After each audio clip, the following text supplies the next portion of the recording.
Can everyone hear me? Yes. That's more than adequate, I would say. Welcome, everyone. My name is Rob Werner. I'm the State Director in New Hampshire for the League of Conservation Voters. I'm very pleased to welcome you to today's presentation and discussion about the Infrastructure Act that was passed earlier this year, as well as the Inflation Reduction Act, which, truth be told, when we first conceived of this session, we weren't really sure whether that was going to happen or not. And obviously that happened fairly quickly, but is very significant. So what we're going to do today is talk about both of these pieces of legislation, and particularly how the federal policy filters down to the state level, the state and local level. Because really, with all of this, and particularly with goals that we're setting in terms of carbon reduction, whether they're international, whether they're national, whether they're on the state level, it really is going to be accomplished and implemented at the local level.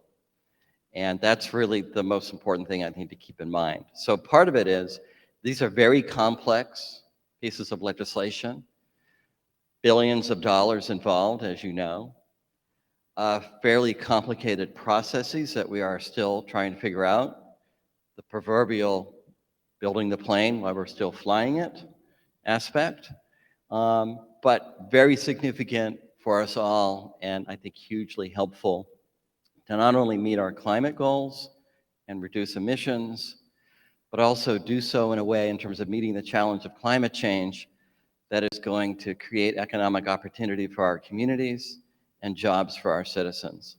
So I think we need to think about how all of that works together. And certainly these pieces of legislation fit that bill very much.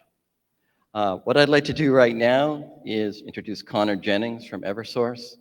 Eversource is the sponsor of the Clean Energy Track for Radically Rural this year. So come on up and words of welcome. Thank you. Thanks, Rob. Good afternoon, everybody. Connor Jennings. I'm the Community Relations Specialist for Eversource Energy in the western part of the state. That spans from Hinsdale all the way up to just north of Hanover. It's a really great part of the state, and I'm really happy to be here today. I'm really grateful for the opportunity to open the Clean Energy Track here at Radically Rural. It's an event that I've been part of since I started with the company 3 years ago. And we're really proud to be track sponsor for this remarkable event. At Eversource, we're committed to being a catalyst for cost-effective clean energy in New England, while also providing safe, reliable power to all of our customers. In New Hampshire, the Public Utilities Commission recently approved our proposal for a make-ready program that will help prepare the sites of electric vehicle charging stations and support the state's use of funding from the federal Volkswagen settlement to enhance access to public charging stations, driving traffic to travel corridors. We've also been taking part in the New Hampshire Department of Energy's discussions as it prepares to grant awards for projects that will enhance the resiliency of the electric grid. We appreciate that the state is seeking feedback from utilities and other key stakeholders as it develops a competitive grant program. We look forward to exploring projects that will improve resiliency for New Hampshire's customers. These are just two pieces of a vast and complex puzzle. The clean energy future will require collaboration among many parties to develop and execute on a vision that delivers benefits to all customers. The clean energy future also invites fresh thinking. If we're going to redefine how we power our homes and businesses, how can we make it work best for everyone? Radically Rural and the people who are part of it give me confidence that collaboration and innovation are both within our grasp. In New Hampshire, we have the know-how and the imagination to make this work. I look forward to this track. I'm going to hand it back to Rob so we can get started. Thank you very much. Thank you, Connor. So who do we have here today? First of all, to my left, we have our volunteer, Pat Martin, who many of you know. She's going to be helping us run this program. Thank you. We have Jim O'Brien, who's the Director of External Affairs for the Nature Conservancy, a longtime advocate working here in the state of New Hampshire. works well and works in the State House, knows everyone, knows policy, very effective organization, the Nature Conservancy. And then we have James Penfold to my right. He is the director of eMobility Solutions for Revision Energy. And I think many of us are familiar with Revision Energy in terms of being perhaps the leading solar installer in the region, and certainly an advocate for good, clean energy policy. One of the things I wanted to start out with was set a bit of context. So the Inflation Reduction Act passed by Congress through the reconciliation process, meaning 50 votes in the Senate, a narrow majority in the House. I actually attended an event last week. I was at the White House with thousands of other people on the West Lawn, including a number of folks from New Hampshire, state legislators and so forth, where the president was able to tout the benefits of this law, which are many. It has to do with energy efficiency. There are many agriculture provisions. We'll be talking more about that tomorrow.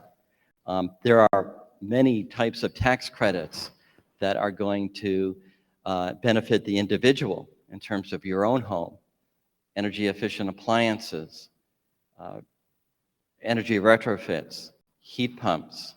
We're going to have a big push on heat pumps because basically we have to electrify everything to move to the place that we need to move to reduce the emissions to the level that we need to. And this law is projected to reduce emissions by 40% by 2030.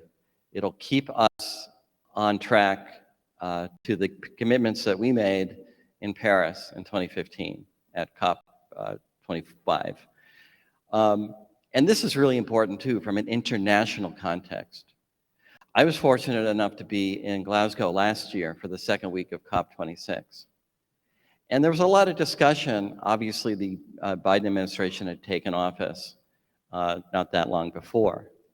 There was a lot of discussion. In fact, there was some skepticism on the international stage as to what had happened in the previous 4 years. Is the United States truly back? Are we ready to lead? And we were having a lot of legislative struggles at that time, obviously. Now, I think what's significant as we look forward to COP27, it's going to be happening in November in Sharm el-Sheikh, Egypt. It's Africa's turn. COPs get moved around the globe by continent, so it's Africa's turn. What's really significant about it is that the United States will be able to bring to the table, so to speak, an actual legislative accomplishment. And we have not been able to do that for some time. It's true that under the Obama administration and under the leadership of people like Gina McCarthy as EPA administrator, we were able to put forth things like the Clean Power Plan, which you might remember. But that was via executive action, which, as we have seen, was subject to pretty intense legal challenge and has essentially was reversed. This is why it's so important to enact legislation. The other thing that's very important about the IRA looking forward is that these time horizons for these programs and tax credits extend over a period of 10 years. I think one of the criticisms has been that, there's a lot of policy back and forth, jerking around in terms of time frames. Well, we're going to have a solar tax credit, but it's going to be for 3 years, or it might be for 5 years. We're not sure. EV tax credit, so forth. This, again, is by statute a 10-year time frame, which is important from the standpoint of not only the $369 billion of federal investment that's going into this program and into all these various efforts, but the fact that that kind of federal investment is going to leverage many $billion more of private sector investment. And what does the private sector want more than anything else? That's predictability, be able to plan. So the fact that we have 10-year time horizons on these programs is extremely important. On the infrastructure bill, there is a lot in there that's traditional, obviously. Roads, bridges, we certainly need that. Ports, airports. But in particular, with the infrastructure bill, there's significant funding for EV infrastructure. There's funding that is really going to hopefully move us forward in that regard. Actually, I saw today, I don't know if you guys saw it, but I saw a little report. I need to dig into it. Bloomberg reported this morning that by 2030, 50% of auto sales will be EV. So we're moving in this direction. The auto companies are making the bet. They're making the investment. What we need is the infrastructure. And again, I think it's a bit of a, here we are sort of building the plane while we're flying it in some ways. But this is really exciting in terms of where we're heading.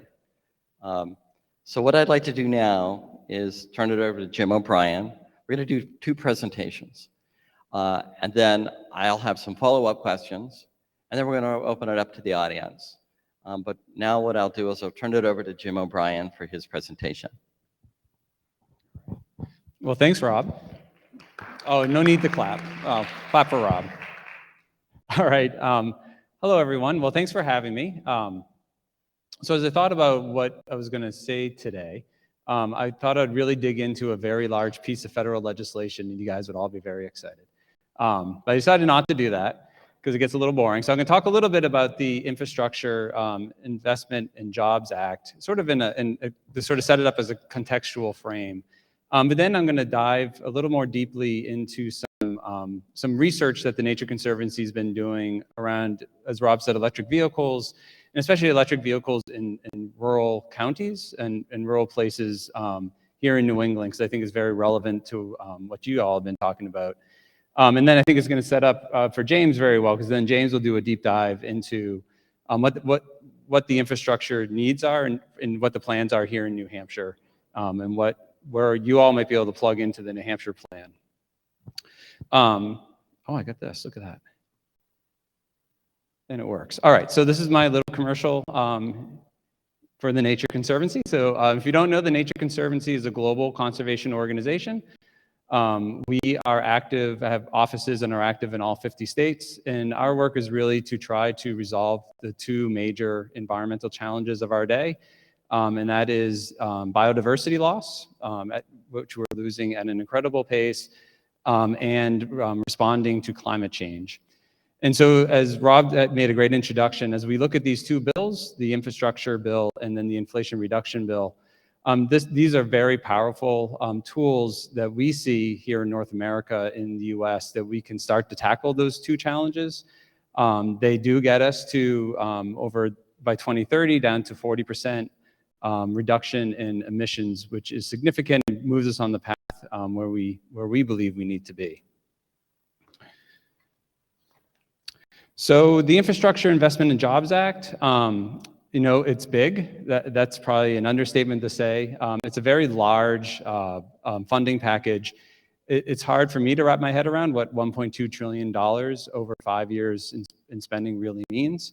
But if you look at this list, you see words like the largest federal investment in public transit ever, the largest federal investment in passenger rail since the creation of Amtrak.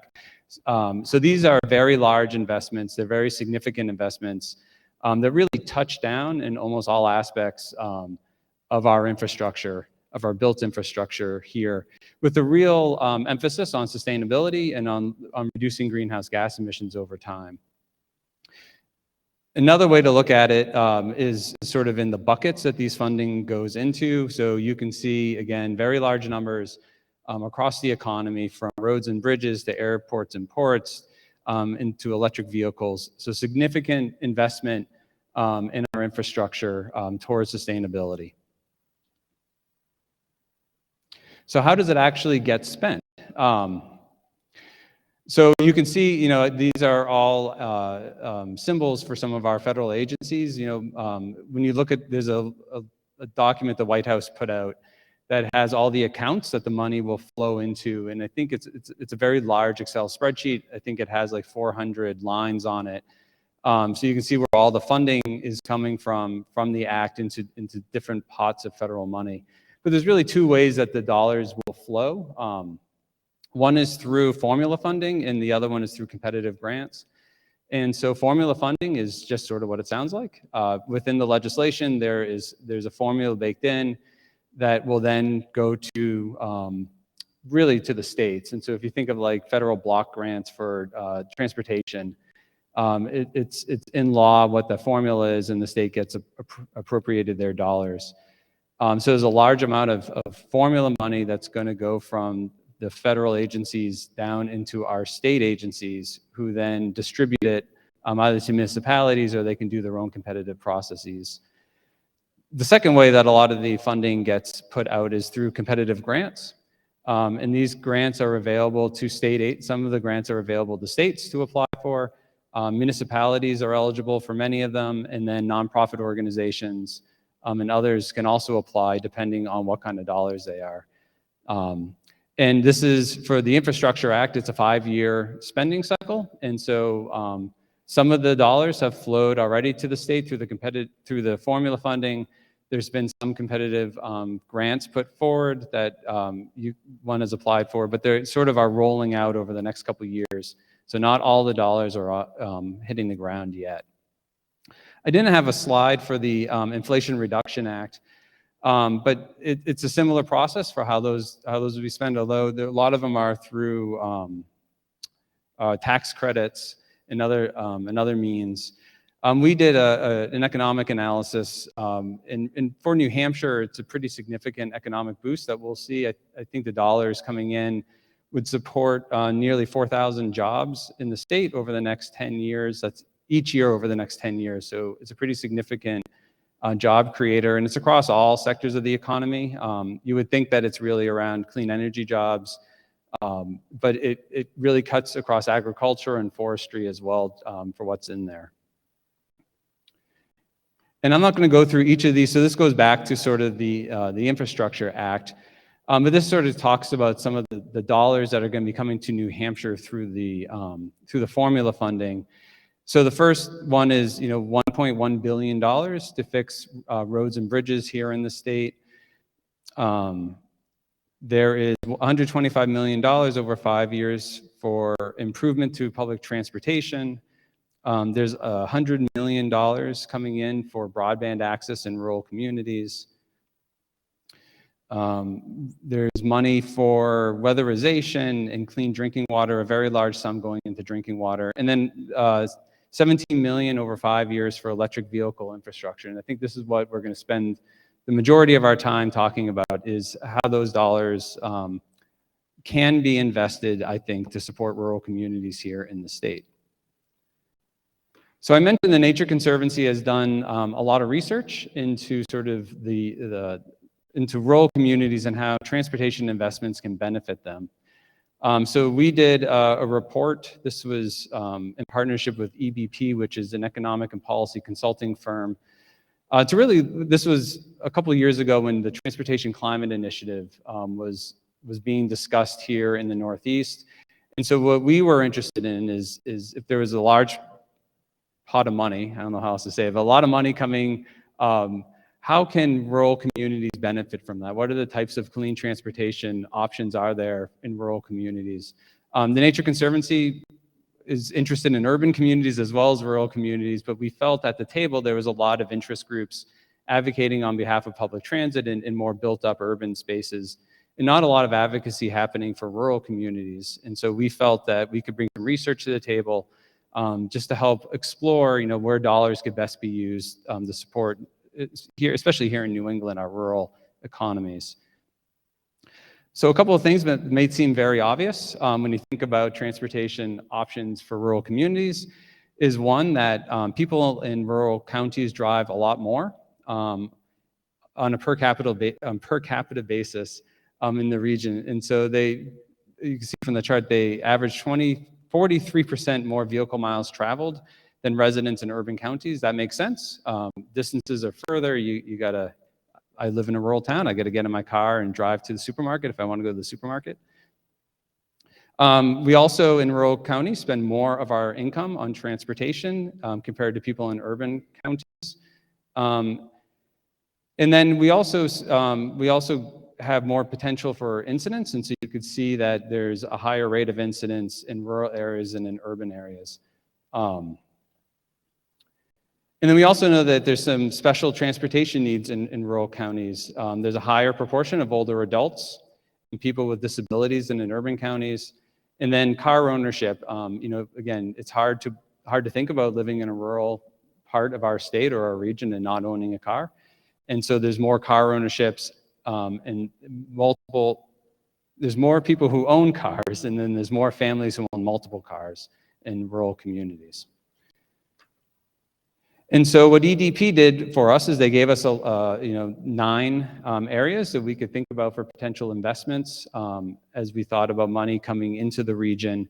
Everything from investing in town centers to electrification of freight truck and other types of delivery. And then they really dug into electric vehicles and electric vehicle infrastructure as being, good for the economy as they lower fuel and maintenance costs for individuals, and then the installation of charging infrastructure, which would create jobs. And then there's also obviously an environmental benefit around air quality improvement and just the fact that EVs and generally newer cars being safer. So this wasn't a shocker to us. These things made sense. And so the next thing that we wanted to do is really start to look at in really northern New England, what did adoption look like? So we wanted to think about what's an adoption toolkit, like what are the things that we need to be thinking about in rural counties. And then we did some stakeholder interviews to get a better understanding from sort of those in the business, so to speak, what they were thinking. And so, this first slide just looks at what the market share of EVs. And so it's great to hear, Rob, that there's going to be a lot more EVs on the road soon. But if you look, across the region, at least as of 2021, New Hampshire is still at, 2%, 2.5% market share, which isn't very huge. Our neighbor to the left over in Vermont is leading the region with their market share, but it's still pretty low. So as an internal optimist, that's great because we have a long way to go, and it's only good news moving forward, right? And so then you look at the public EV charging availability across the region, and so it's not so bad. But if you look in New Hampshire, it's pretty bare. And then if you dive a little deeper, this map shows, I'm on the right map. So this map shows our rural economy, our rural towns, which is everything in sort of the yellow, are considered rural. And then, so you can sort of see here that the rural parts of our state, and obviously the rural parts of Maine, there's not a lot of density of charging infrastructure. And I'm looking here, but it's 18% of non-Tesla in rural parts of New Hampshire. So we don't have a lot going on in terms of infrastructure here in New Hampshire.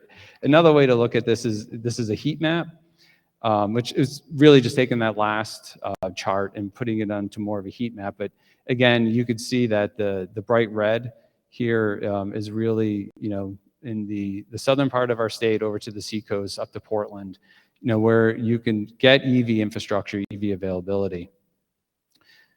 So what are the opportunities for rural EV adoption? One is that these studies have shown that rural households have a lot more opportunity to save money than maybe our urban counterparts do in the transition to EVs because they drive more, their vehicles are older and much less efficient on average, and they're likely to have more than one older, less efficient vehicle on average. And then most of us here in rural New England live in single-family homes. And so it's easier as an opportunity to put in home charging equipment in a single-family home than it is if you're an urban apartment dweller, where it's harder to figure out how you would have an EV charger. So lots of opportunities. And then, the low-income households are much more vulnerable to high transportation costs. As cost of gas goes up, if you're driving more and you have less fuel-efficient cars, it makes sense that your dollars are being squeezed even further. So that's sort of the I guess kind of the lay of the land here in New Hampshire or northern New England. So then we talked to some stakeholders about their thinking, and so there we go. So we did 16 participants. We did a 1-hour interview with them. They were structured, but really we wanted them to provide thoughts and opinions what they were seeing here across New England. And so here are some of the groups that we spoke to, in Maine, New Hampshire, Vermont, and across the region. So these are people who are thinking about EVs, thinking about the infrastructure, and what some opportunities are here. There we go. So the key findings is really that rural community members have some varied perspectives on EVs, including lots of enthusiasm, and then concern mostly related to the practicality of EVs in rural environments. What does it mean for them if they're going to switch from something that everybody knows, how to put gas into a car, versus plugging it in, especially when you're not seeing the infrastructure around you. But even though these challenges have been identified, and I'll talk a little bit more about those challenges, they do believe that they have the potential to benefit their communities. And really, they see incentives in hands-on experience, and it goes back to sort of before solar panels were all over, and there was companies like Revision selling them to us. One of the greatest indicators if you were going to buy a solar panel was if your neighbor had a solar panel. I'm not sure that's true today, but it seems the same with EVs, that people are very skeptical until they see an EV, they sit in one, and they drive them around. And then, top barriers, these aren't shocking. They're around cost of EVs, and then the range. EV range anxiety is a real thing. And then there's a lot of concern just about winter, and how they perform in winter, and especially in winter driving conditions. And this is really just what I just said, but in a simpler to read chart.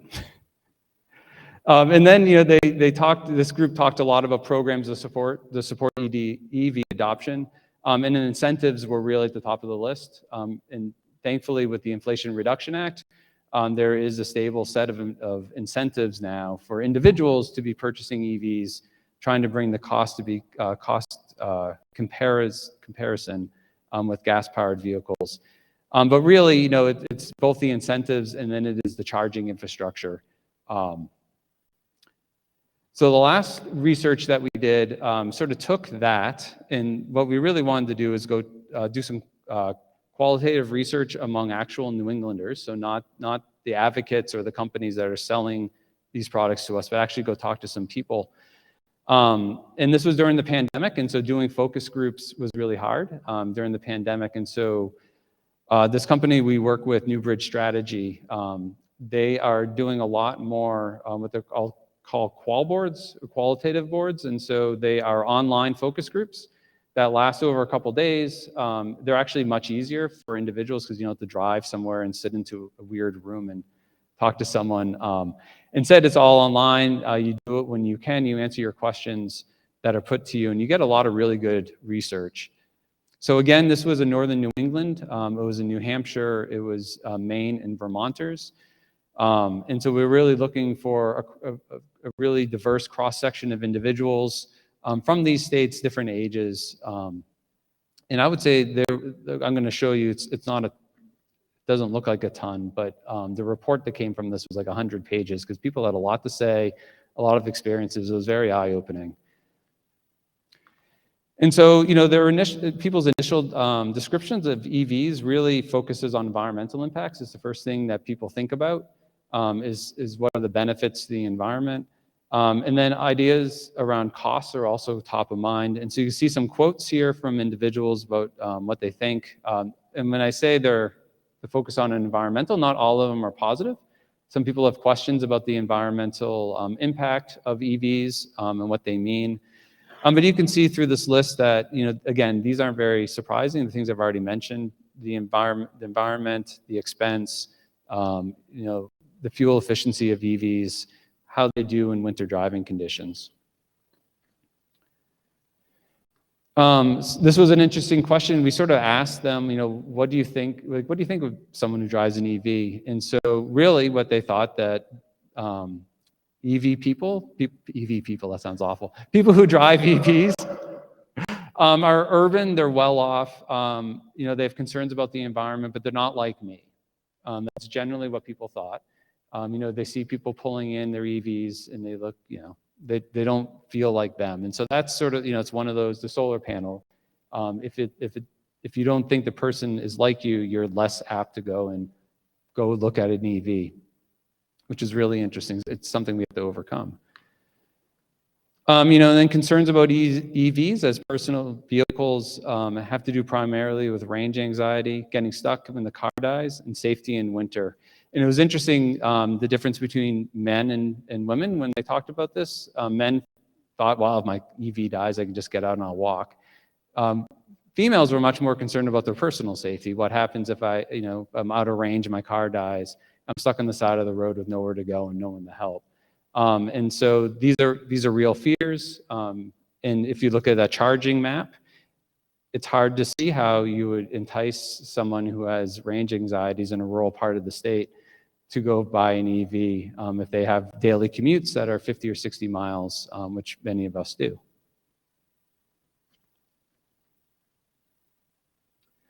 The other thing that I was surprised about is that, a lot of these individuals really had no idea that there were rebates, discounts, credits, any incentive program available to them for buying or leasing an EV or a plug-in vehicle. Actually, there's a whole bunch of questions around incentives that we talked to these individuals about. And it was, someone who works in the State House and in government and really try to get these out. It was kind of disappointing that, people just aren't paying attention to this, that if it's not being advertised directly, they're not seeing those incentive programs at all. It was really quite interesting. And I just think as we think about programs and we think about especially in sort of rural communities in our municipalities, like how to elevate that there are these incentives out there. I think car dealerships are starting to do that more on this side. And again, with the Inflation Reduction Act and a larger incentive for new and used EVs. But I think there's a lot more work that we need to do to at least show people that these are out there to bring some of the costs down.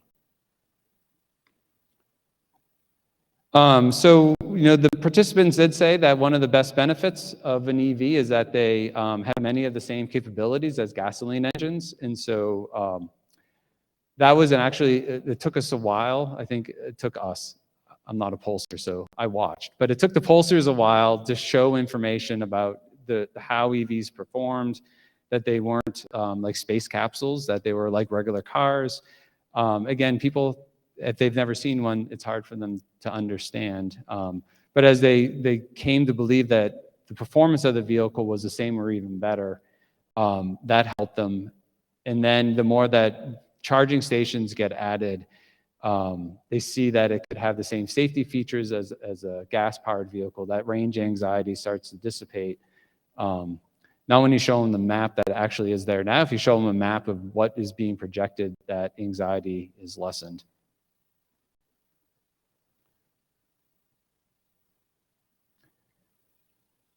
So, when you try to push, so some of these focus groups are, give a bunch of information and you ask them, does this change your mind? Would you consider an EV after learning this? They did find that when you showed them cost savings and the environmental impact, those were the things that drove individuals to be more considerate of an EV. And I think the cost savings that are shown aren't a wow factor. So I think in principle, if you said you're going to save money with an EV, people are like, oh, that sounds great. And then when we showed them how much money they would save, in this case, it was an average saving of $650 a year. People were less excited about that. It is a cost savings, but is it enough to get people to move from what they're used to in a gas-powered vehicle to something more? And then we also showed them what the New England states have on their websites to show them like what is available in rebates, what is the electric vehicle charging infrastructure. I would say that the majority, and this is something we've shared with the state of New Hampshire is that the majority of people were just not impressed by any of the information that the state puts on their website. They found none of it to be really enticing, easy to follow, or exciting, or even easy to find the rebate packages that were at that point available. And so I think, again, if this is a partnership between states and NGOs and utilities, like, we have to do a better job, especially where people go to get information, which is online, to make these programs easier to understand and more accessible. And this one's just really interesting to me. So, like, everybody's like, yeah, EVs are cool, but I want it to look just like my car. And so, and this is, I know this is something that car dealers and car makers know, that I think when these hybrid cars were first put out, they tried to make them look a little bit different, a little bit more fancy. And what we found talking to, especially rural residents is, they want a truck, they want a big SUV. That's what they're used to. They feel safe in that. And so those are the vehicles that they're attracted to. And they would like to see more of and have them be electric. And so finally, and this is where I'm going to transfer over to James, everybody said that the one thing that would help here is around EV charging stations. Everybody, most of the people that we spoke to, we talked to people across ages, across professions, and across political preference. Even the most conservative person was interested to go drive one, but they all said, I won't consider it if I can't see charging stations and alleviate that range anxiety. And so just thinking about that map that I showed originally around New Hampshire, if we really want to start seeing some EV adoption here at a higher scale, we have to solve the range anxiety issue. Even if you have home charging, that didn't alleviate people's fear of, once they leave their home, being stranded or stuck, even if, like, you showed them that you only drive 50 miles and you get a 100-mile range on your vehicle.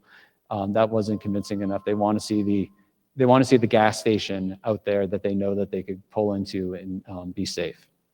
So with that, I apologize I talked so much at you. I'm going to turn it over to James.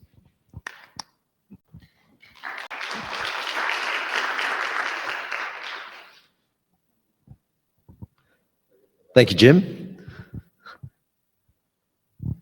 I really appreciate that the Nature Conservancy did that survey. I read a lot of surveys on EVs in particular, because that's our job. And I actually learned some things from that, which I thought was really useful. In particular, things such as in rural communities, we often talk about there being the negatives of the long range that people have to drive, and maybe lower incomes to buy the vehicles. But the charging aspect is a key one, because in urban environments, being able to have access to home charging, which is often the #1 priority for people when they are thinking about buying an EV, there are more single-family homes, and that does make it a lot easier. So it's nice that there's one less negative. And then the other takeaway I got there was that they want a vehicle that they're used to driving at the moment, and that might be something like a pickup truck. Thank you.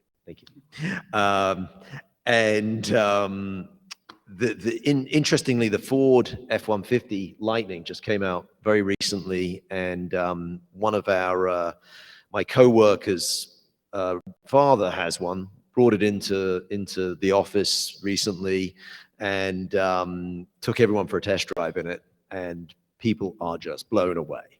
And I think you can almost see the light bulb go off in people's head that, oh, this thing looks exactly like the gas version, but it's better, and it's got more towing torque, and it's faster off the line.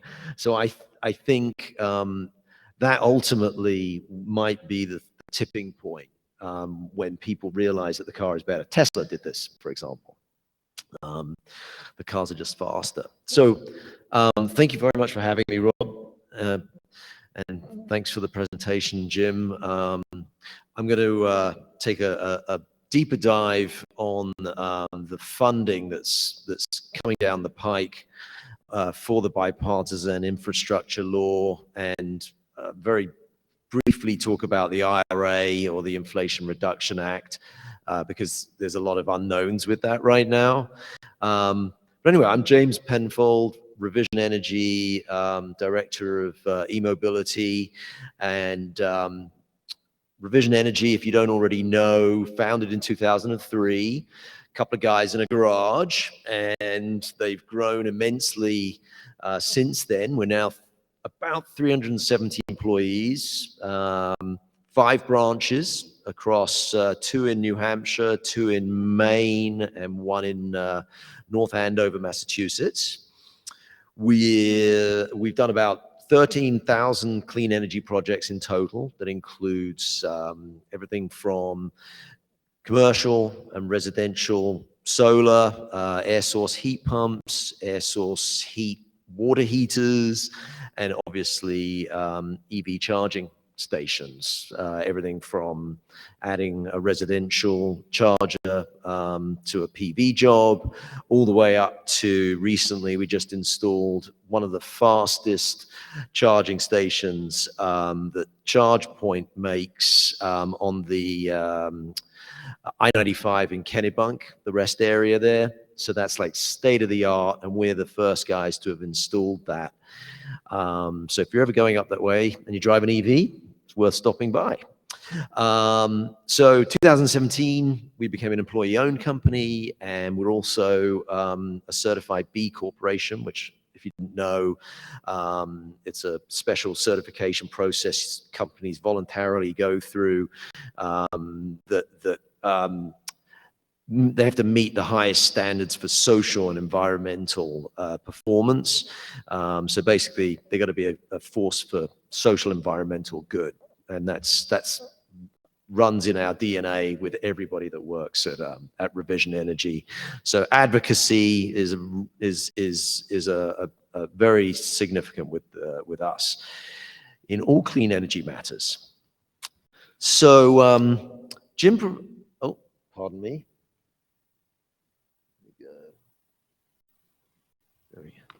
So Jim kindly provided an excellent overview of the various federal clean energy initiatives, and I'd just like to take a deeper dive into the funding that's actually available specifically for EV charging, and it will be a high level at that, so looking forward to taking anybody's questions after this. But the BIL basically authorizes a total of $7.5 billion investment in our nation's infrastructure, building out a national network of 500,000 fast chargers along highway corridors to basically facilitate long distance travel. And importantly for us here today, with the radically rural emphasis, that rural communities, so that we're able to bring EV drivers all the way to every corner of the country without people having the range anxiety that Jim was talking about. The money's broken into 2 buckets. We've got the National Electric Vehicle Infrastructure Program, also called NEVI, which is $5 billion. And then we've got the Discretionary Grant Program for charging and fueling infrastructure, that's $2.5 billion. I'll get into split those out, and wanted to initially talk about the NEVI program, which is what most people have heard of, which covers the 500,000 chargers. And then I'll get into more of the detail on the discretionary fund. So NEVI, as Jim also mentioned, is a formula program, meaning that they're apportioning it to a specific, using specific calculations on various variables for each state. And as you can see, we've got I kind of picked out the New England states, not knowing who our audience was here today. But New Hampshire is 17 million. And on the high end, we got Massachusetts with 63 million. And those are all going to be allocated to the states in 5 tranches over the 5-year period.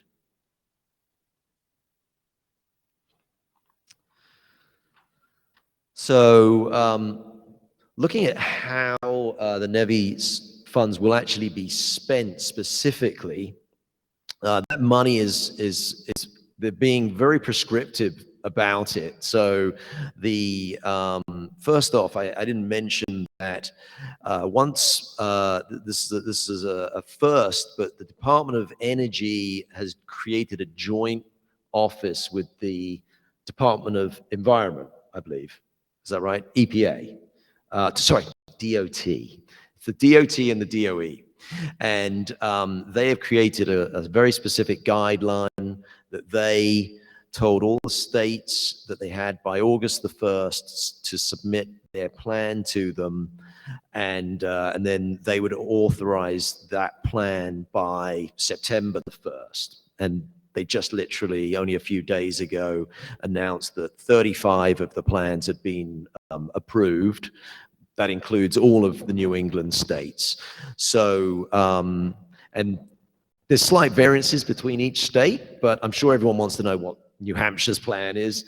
But very subtle differences between them. But essentially, the money has to go initially to what are called designated alternative fuel corridors. So, for example, Department of Environmental Services in New Hampshire over the years has designated certain highways to be these alternative fuel corridors. And the first ones in New Hampshire were I-95 and I-93, and the Everett Turnpike is the other one. And then they've got a whole bunch of other corridors that they've also got approval for being designated. So initially, it will be on the interstate corridors of these alternative fuel corridors. So that would eliminate Everett for the moment, but we'll soon get to that. So then they're supposed to be every 50 miles, these charging stations. And then when we have a station every 50 miles, we can start looking at spreading it out to some of the other corridors. And then the other major requirement of it is the Justice 40 initiative. That basically means that 40% of the benefits from the federal investments in all of the climate and clean energy infrastructure must be distributed to disadvantaged communities. That includes rural areas as well. Let's see. And then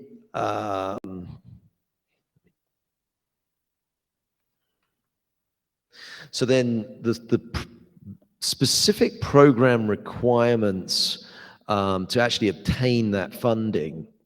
Again, this money is going to go to the states, and they will be issuing RFPs, and each project will receive 80% state matching funds, but the owner and operator of the site, the applicant for the RFP, will be required to put up 20% of that.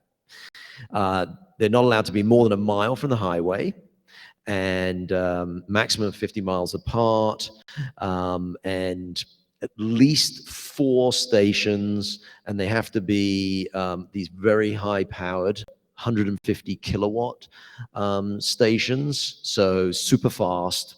They're trying to get to the point that they're like gassing up a car, basically.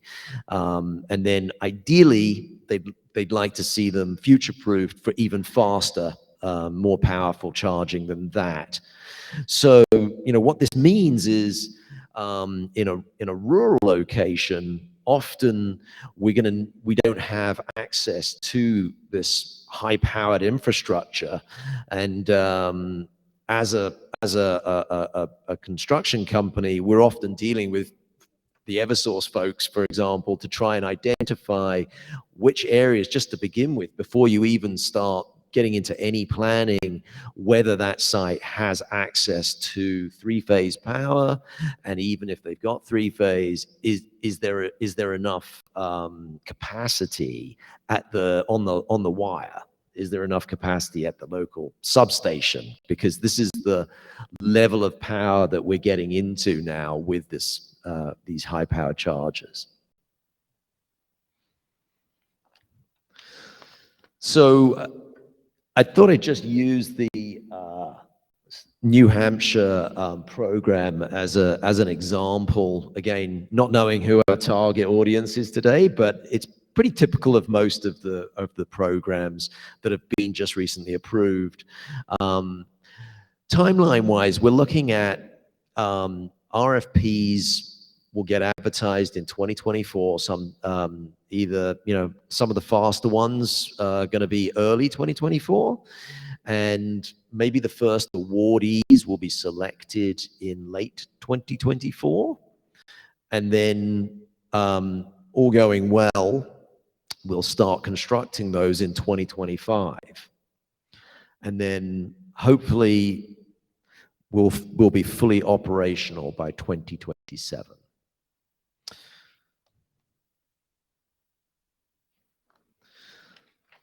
So this is an example of this is directly taken from the New Hampshire's NEVI plan, and these show the alternative fuel corridors that I just discussed.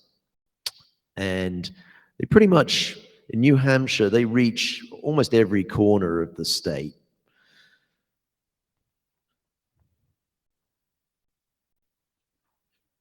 And then this is their map that's identifying some of the locations that they might shortlist for some of the first NEVI stations. And I know it's a bit small there, but it amounts to about 17 sites pretty much. And some of those sites might already be ones that are in existence now, and they'll need to upgrade them. Some of that money might go towards upgrading them. By the way, Keene is on the map, which it really needs to be. I drove an EV here today, and I don't know how I'm getting home. I got to figure that one out after this. I might just be hanging out for dinner while I charge. So let's see. So then, just talking about the additional funding bucket, the discretionary grant program. It's worth $2.5 billion. And I'd like to focus on this from a very practical perspective for our audience here today, because the $5 billion NEVI program is a massive commitment for anybody to take on. Each one of those sites is probably going to run anywhere from $750,000 to $1 million. If all of the utility infrastructure is in place. We're not building new substations, for example. So the way I would look at the NEVI program is it will guarantee that it will bring EV drivers to your community, wherever that is, however rural it is. And that's going to bring a tourist or a skier from Massachusetts, for example, to your community. But when they get there, just like me here today, they need to be able to get some level of charging to be able to get home. So the discretionary fund is going to be on a grant basis. So each state is going to have more latitude over what kind of programs they design for this. And we're really hopeful that New Hampshire will design what we call level 2 station program. So as I'll mention in a minute, these are the slower chargers. They're a lot less money, and they're going to bring people, allow people to stay in your community and shop and dine while their car charges. And those charges are much less expensive, so it's more feasible for a community. So my suggestion is to keep your eyes open at the state level on those programs. They have not announced any details at the federal level yet, but as soon as they do and the state understands what they can use it for, it's going to be very competitive, because $2.5 billion doesn't go far.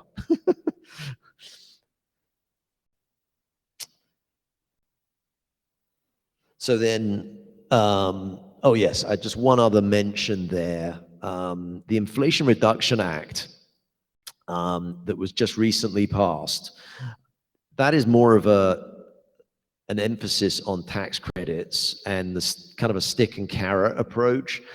As we know, many people know they've increased expanded the EV vehicle tax credit for the next 10 years. And they've re-upped it for Tesla and Chevy, for example. They've changed the program so that the vehicles have to be assembled at least in the US, and ultimately they'll need to have some battery materials that are made or mined in the US. But there is actually part of that will go towards EV charging. So super boring to talk about tax credits, I understand that, but it is a big deal if it works out, because these are so expensive to build that you need everything going for you to be able to make the economics pencil out. So the IRS hasn't written the rules on it, and I wouldn't be here telling you them, boring you if they had, but we'll know more soon.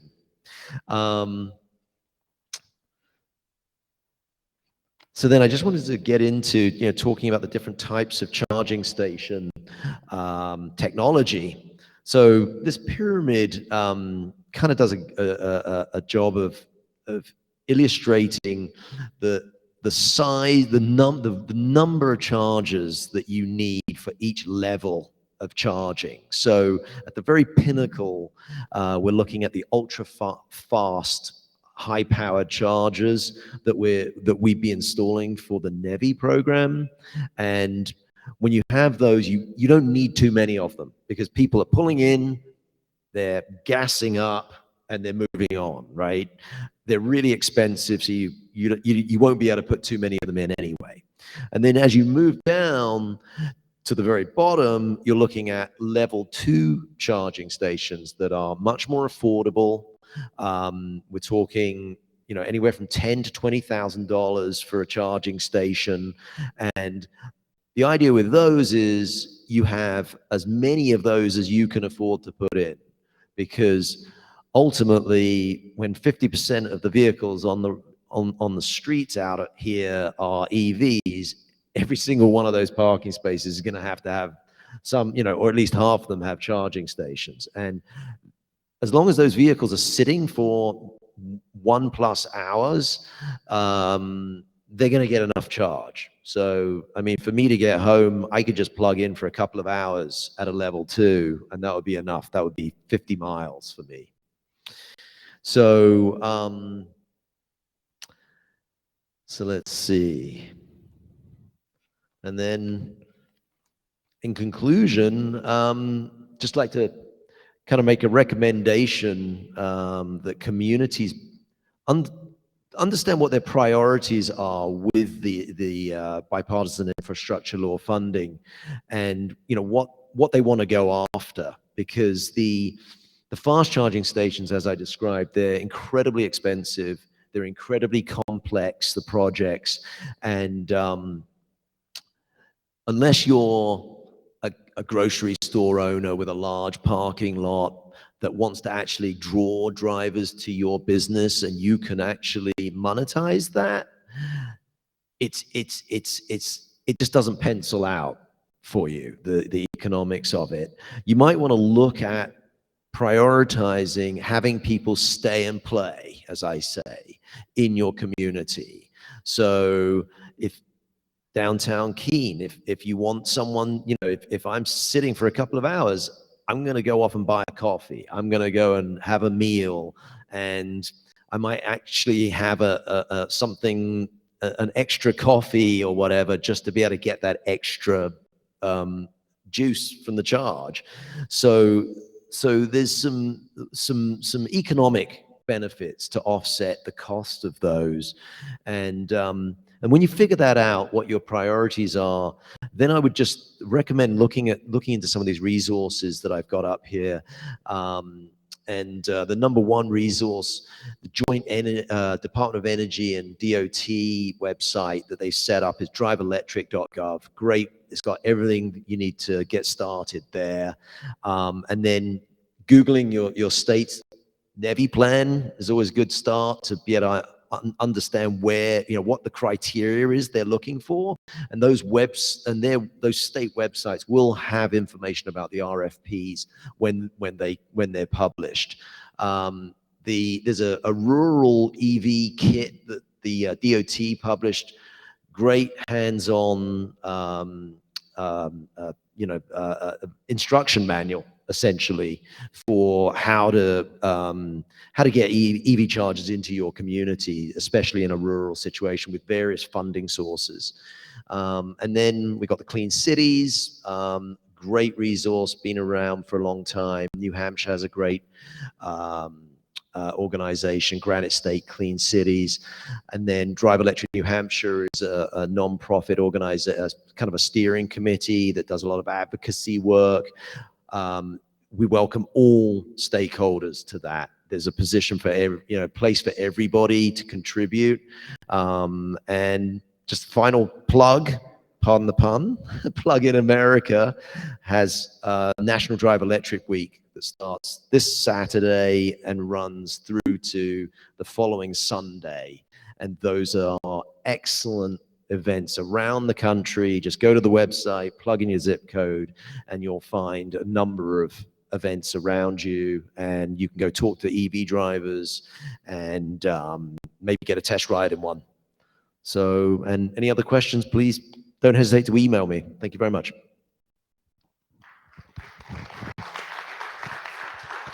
Thank you both. We're going to turn it over to you to ask questions in a minute, but it seems to me that one of the big observations I got from all of this fantastic information, and there is so much of it, is that it's going to be so critical for the marketing, the communication. How are people going to access this?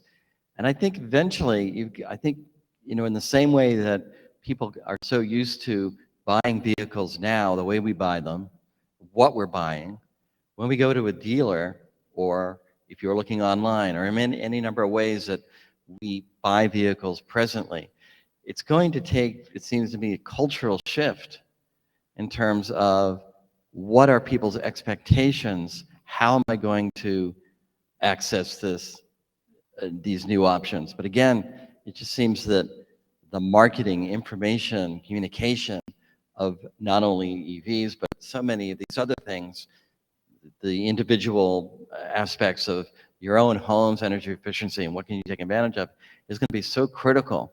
And I just hope that our leaders, nonprofits, our NGO community, all of you, just in terms of the community, can really take this on in terms of making sure that people know about these things. I think that's so basic. So I have one quick question before I turn it over. What's going on with Tesla in terms of their plans to make their charging infrastructure available to all? My understanding is that they're starting to do that in Europe. And for example, in Concord, you might know at exit 17, there are 12 Tesla chargers there right off the highway. Now that's great, but and there is capacity there to build other types of chargers. But in order for this revolution to be truly to take hold, it seems to me that the existing Tesla infrastructure, which they put a lot of investment into, would be very beneficial to be opened up generally. So I'm wondering what's happening with that. You want to go? You can start. Great question, Rob. And when you drive a non-Tesla, and I actually drive a Tesla personally, but I borrowed our company Chevy Bolt today. And when you drive by these Tesla supercharger stations, you have what I call charger envy.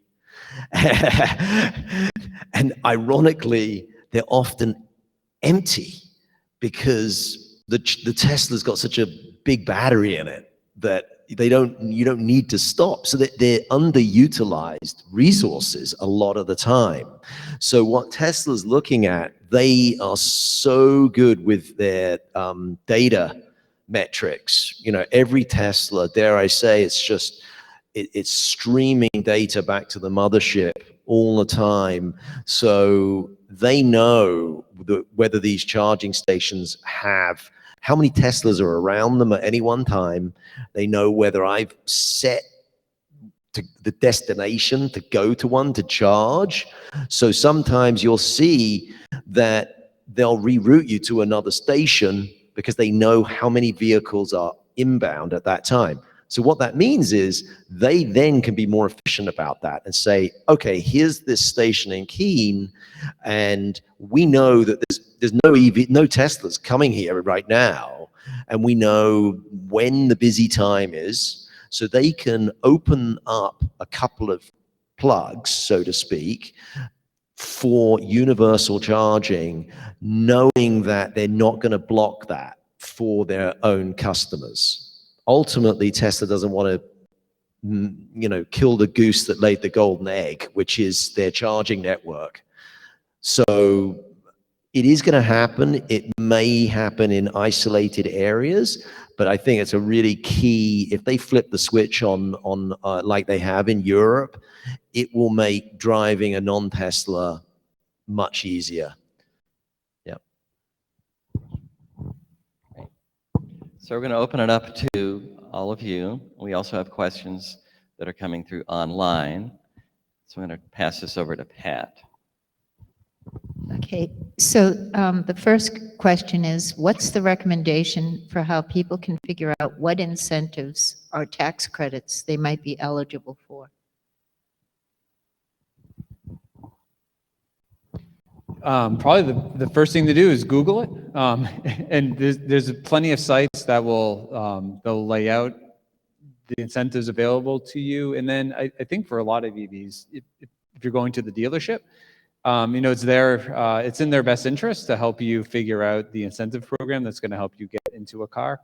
And so I would start with Google, and then I would, if you're really interested, when you go test drive one, talk to the dealer because they're going to help you with the sticker price to bring that cost down.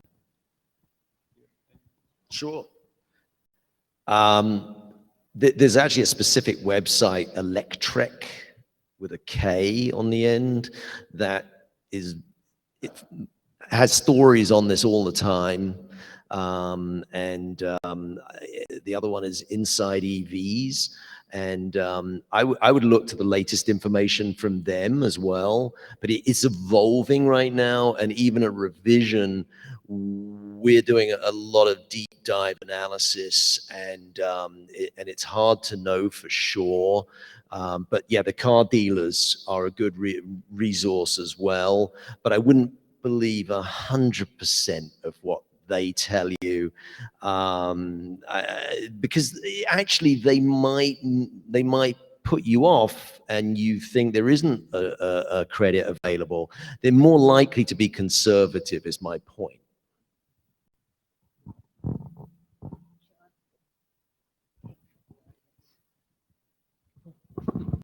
Thank you. I have several questions, but I'll just start with one. And I think I noticed that in the NEVI program, you indicated there was an 80% match. Does that mean that if New Hampshire doesn't come up with the 80%, then they're going to miss out on this program? And, based on what New Hampshire's done in the past, I wouldn't put it past them.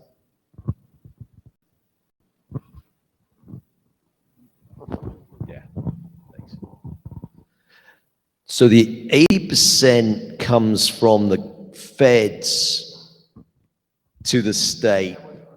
Yeah. And actually, So they'll that's require the 20%, yeah. sorry. They'll require 20% from the Right, state. right. But interestingly, if the project applicant with the RFP wants to match more and do like 30% instead of 20%, that they can do that too. But they can't do less than a 20% match. Okay, I'm going to jump into my second question then. Yeah. Well, this is a bit of a broader point, just around your question around match.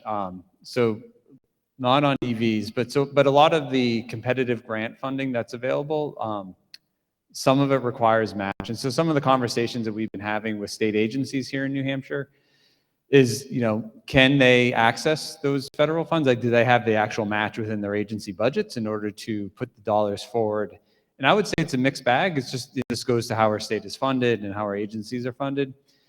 And so it's, we may be okay on the EV side and on the infrastructure side, but other portions of what's in the infrastructure bill, and even in the IRA, there's a question of how competitive the state of New Hampshire will be in drawing those federal funds in, because we don't have a robust system of funding our state government. So there really is, there's a couple concerns. One is around match. And then another one is, we have like a 25 to 30% vacancy rate within our state agencies. So some of it is just around, do we have the capacity to receive the funds and then to expend them in the manner that we need to? So I only say that in response to your question, and that there is some concern about how ready New Hampshire is to receive this amount of federal funding and put it on the ground in a timely manner in order to get the maximum benefits. So if you know a state senator or a state rep, this is something you might want to talk to them about. Like, how are we going to be successful in getting our share of these federal dollars for the good work we want to do? Are they helping the state be prepared for those dollars? And I just remembered that actually, yeah, some of these sites in the rural locations, from a project economic standpoint, putting up the 20% often would put it doesn't pencil for the owner and operator. So as an example, Maine just recently, they're about to release an RFP for some locations that are on the Canadian border, Aroostook County, very, very low traffic volume up there. They are kicking in, the state is actually kicking in some funding so that it's 100% funded. So for example, maybe the federal government is giving 80%, but the 20% is coming from some other state program. And there are other pots of money that the states can get for EV charging. And when you look, there's something called the Carbon Reduction Plan Program, CRP, and it really comes down to whether the state wants to use it for EV charging or toll plazas or lots of different kinds of definitions.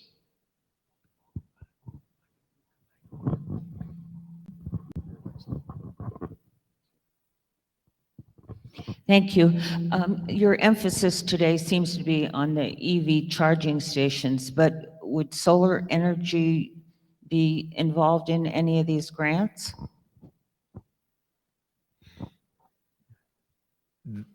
In some locations, for example, a rural location where there isn't the utility power there, that you might need to have a microgrid using solar power and battery storage to be able to make it possible. And they will fund that. That is, it's just that it's going to make your project cost so much higher than it would be otherwise. So if you're competing with another project that isn't using that, then you're at a disadvantage. But if that's the only way to do it, that's the only way to do it. So I do see that some of these will have that. And there are some charging stations that use battery storage with them already.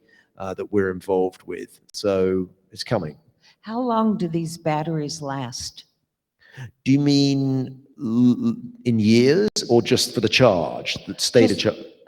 For the charge station and in years. I mean, what do we do with these batteries when? Well, they're considered to last, I mean, in an EV itself, they're considered to last 1 million miles, is what they say. And they're warranted for 8 years, usually. So if the battery doesn't hold a charge effectively in the 8th year, you can take it back to the dealer and they're supposed to swap it out. Batteries are being recycled. I think also your question maybe was broader in terms of the Inflation Reduction Act. That's interesting information about what you had said about charging in solar. So it certainly works together.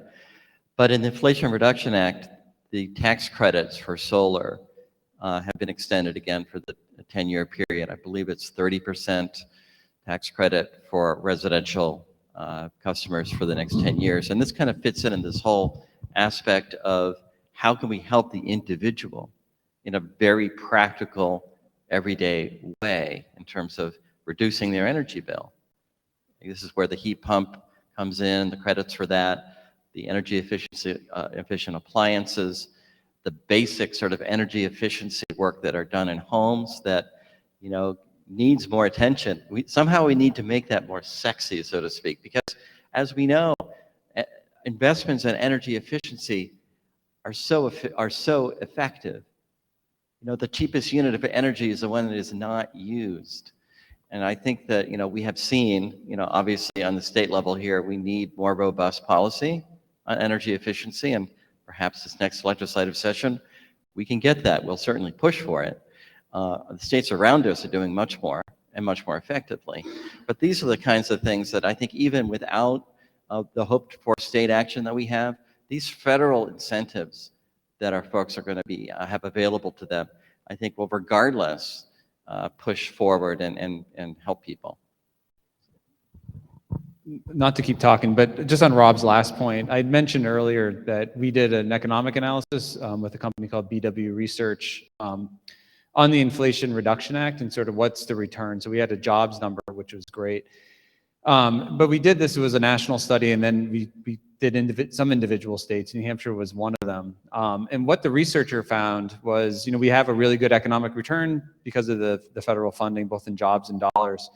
But our economic return could be a lot better. A lot of other states that we modeled have greater economic figures associated with them because the state has robust programs, especially in things like energy efficiency, in renewables and incentives, with their own state incentives on top of the federal incentives.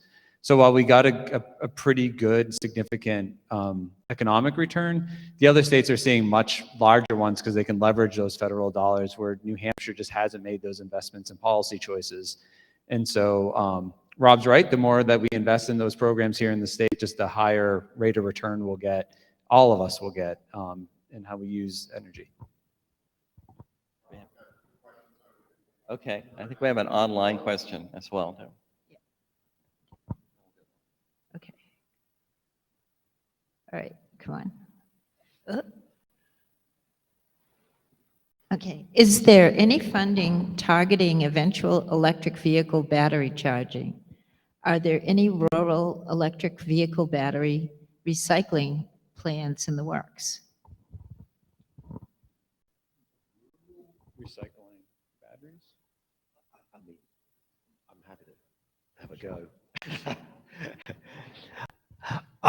There are many battery recycling businesses that are startups that are evolving, that are really very credible operations. One of which was founded by the co-founder of Tesla, J.B. Straubel, who's the battery expert, and a company called Redwood Recycling.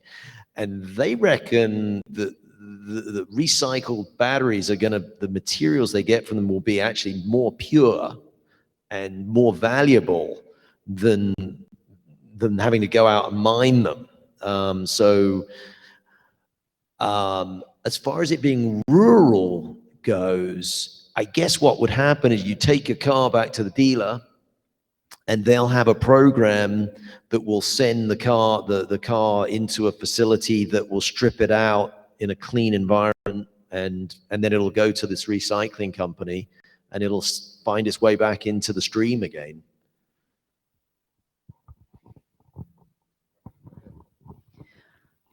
I'd like to hear more about the economics around this as it pertains. It seems to me that we're talking about three different kind of options of how these stations can be built. It sounds like there's the public option where we have these stations, you know, at parking spaces in the city or on the interstate. There's the option of putting charging in your home, and then there's options for businesses to have charging stations. I'm presuming that the stations on the highway are not free, and I have friends who have Teslas and they plug them, you know, at their house and they claim that it's free, but it's not free. We know electricity is not free. So I'd like to understand more about the economics behind it, especially as it pertains to the business owner who wants to perhaps put charging stations in their parking lot. So it's free if you use an extension cord to your neighbor. That works out well. But And if you've got solar on your roof, it's pretty cheap.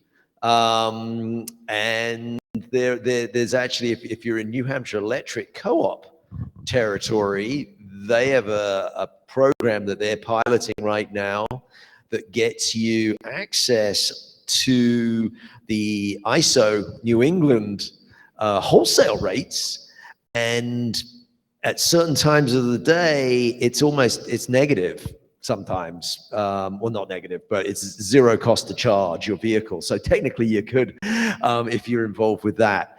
But as far as the highway charging, that could well get to the point where it's actually as expensive as fueling up a gas car, to be honest with you, because they're so expensive to run, and the utility costs are phenomenally expensive. I'm reluctant to get started on it, but the utilities have something called demand charges, and that makes it really, the economics really hard with high-powered charging stations, and it's something that the PUC needs to address, and they're addressing it around the country. So if you ever hear about demand charge alternatives, that's something that is a bugbear for fast charging. But then at the business level, you might be a grocery store, and you want to provide a service to your customers and attract them to come to your business, and stay for longer, and have them shop at your store versus the other store down the road. So offering maybe just charging what the utility charges you for the power. If you give it away as a business, you run the risk like I had today, which is that the only 2 charging stations available are blocked because people just camp out because there's no incentive to move.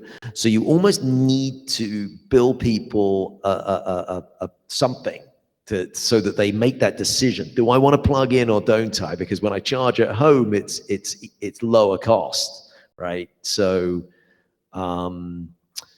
but at a business, there's definitely an incentive to do that. And we've got some folks from Peterborough here today that put in some lovely level 2s, and it's right near the town. And I got to bet that there's people that go there and have a meal and do some shopping.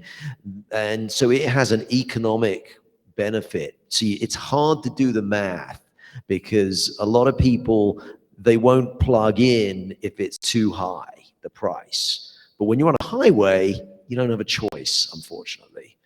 And the Teslas aren't free either, by the way. You do pay for that, especially in the cost of the car.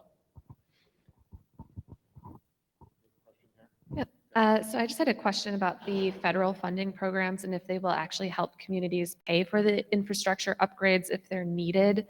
And kind of a related question along with that, in terms of trying to select a site, is there any information out there that will help communities identify where there is existing capacity? So I know you need access to three-phase power, but one of the problems that we've run into is that we might have access to three-phase power, but there's not enough capacity. So if we go through all the work of doing the planning and site work and yada, yada, and then we go to the utility and they say, no, you can't do that.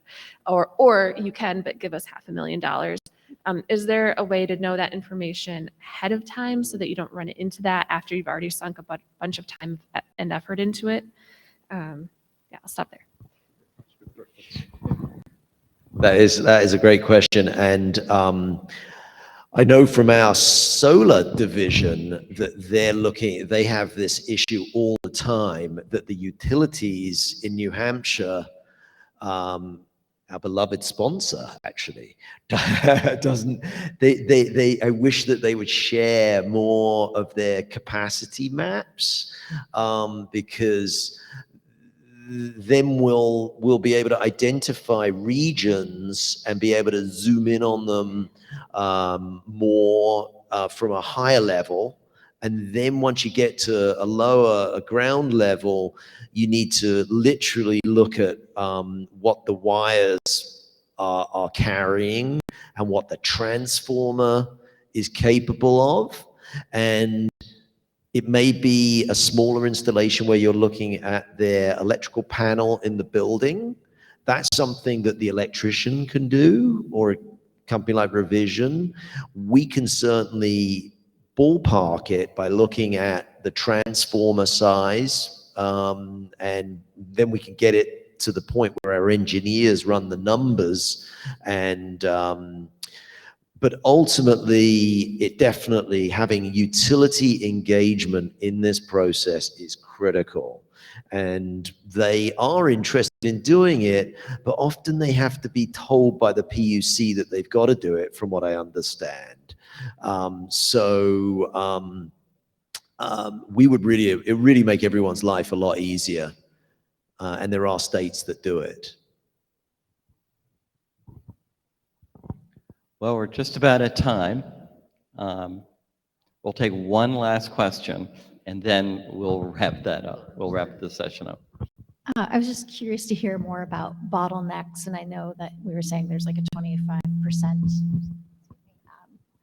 vacancy at jobs in the States, but I was wondering also, are there labor shortages? Just if there's a 5-year spending plan for the funds, I mean, the IRA separate, do those funds have a sunset? And, what's the capacity for us to actually be able to execute all this work? I mean, I've been trying to get a charger in my garage for a year now, and it's very hard to get an electrician. And so I think about these things, and that's my hold up on getting an EV. So I'm just curious at like a statewide level, when we think about that, and also how all these things tie together. Sorry to throw another thing in, but like 4,000 jobs being created is awesome, but we're also in a housing shortage crisis. And so, bringing those people to do those jobs is another challenge. And so I just didn't know if that's kind of part of the big picture that you all have been looking at as well.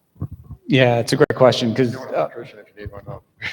it's all connected, right? And so some of the work that we do at the Nature Conservancy is like culvert redesign and repair. We do dam removals. So as we talk to engineers, they tell us, like, we can't help you because we're overbooked. We don't have enough staff. And like, if you weren't already a client, then we're not taking any new clients on. And so, there's everything from not enough state employees to get the money out. There's not enough vendors. There's not enough contractors. There's not enough engineers. And then the housing crisis adds on top of that. If you could find them, you can't locate them here in the state. New Hampshire's not alone in this. This is more of an economy-wide problem, but it's a real problem. And I think the hope is that, we level out over time, and that, it's a 5-10 year, depending on the formula, that's a longer, that's a long roadway, that you would hope that some of these supply chain issues resolve themselves, but it's not guaranteed. And so this is something that I know keeps people up at night wondering how we're going to get the work done on the ground when it's hard to hire engineers just to do, I would say simple things, so I couldn't do it, but simpler things, not doing electric grid reconstruction. So it is definitely a barrier worth paying attention to. I don't know if you see it in your. Definitely. I mean, solar right now, they have a long lead time to get, you know, I don't know the specifics, but it's not weeks. Let's put it this way. It's months because you need a master electrician, and master electricians apparently we're not certifying them at the rate that they're retiring. And revision as one of the I think it's the only company in the country that solar company that has its own in-house training. So we're training up apprentices and turning them into journeymen and then master electricians, and it takes something like 4 years to become a master electrician, and you have to have them on the job. That's the electrical code. So we need to get more people into becoming electricians, and they'll make good money.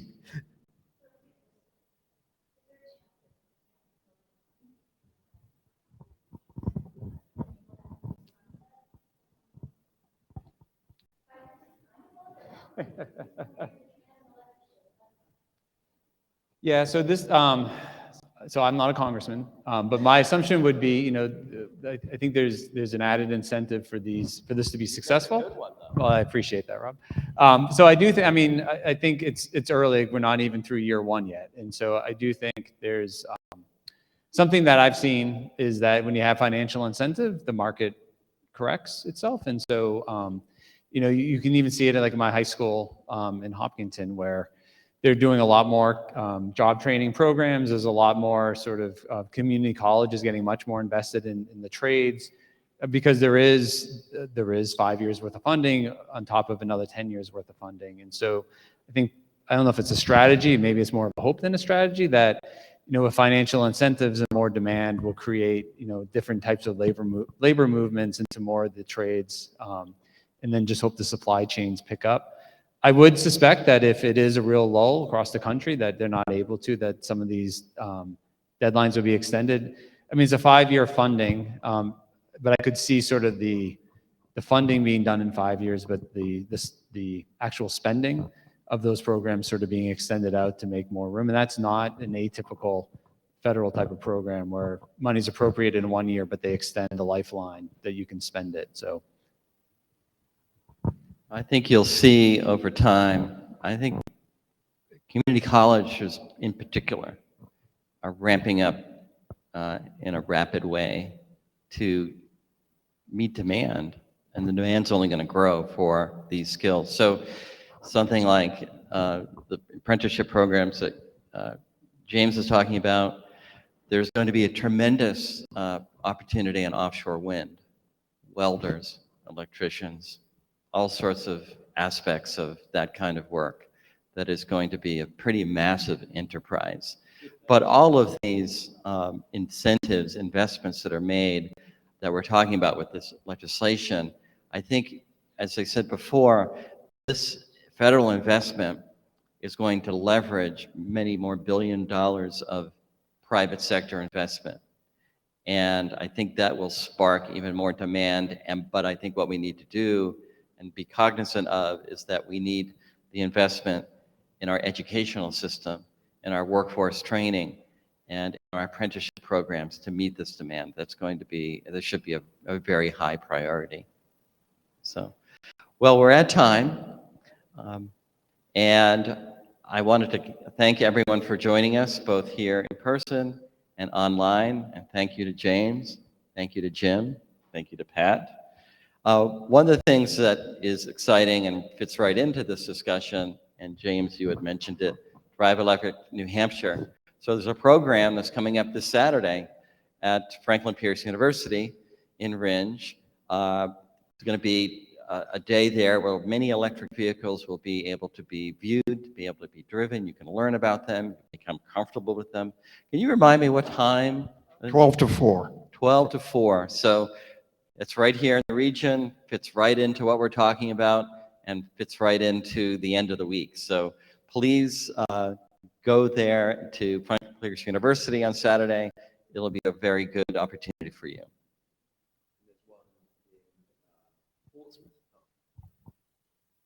There's one in Exeter, Portsmouth, somewhere up near New London, Concord. Oh, is that the same one? Oh yeah. Oh, right. Sorry to leave Maine out. I live in Maine, by the way. So that was. So there will be ample opportunities for all of you to have practical exposure to electric vehicles this weekend. Again, thank you very much for joining us. We have a session actually starting at 3:30 that is part of the Clean Energy Track in partnership with the Land and Community Track, where we're going to be talking about youth activism in climate and clean energy. So I hope to see you there at 3:30 downstairs. Take care. Thank you again.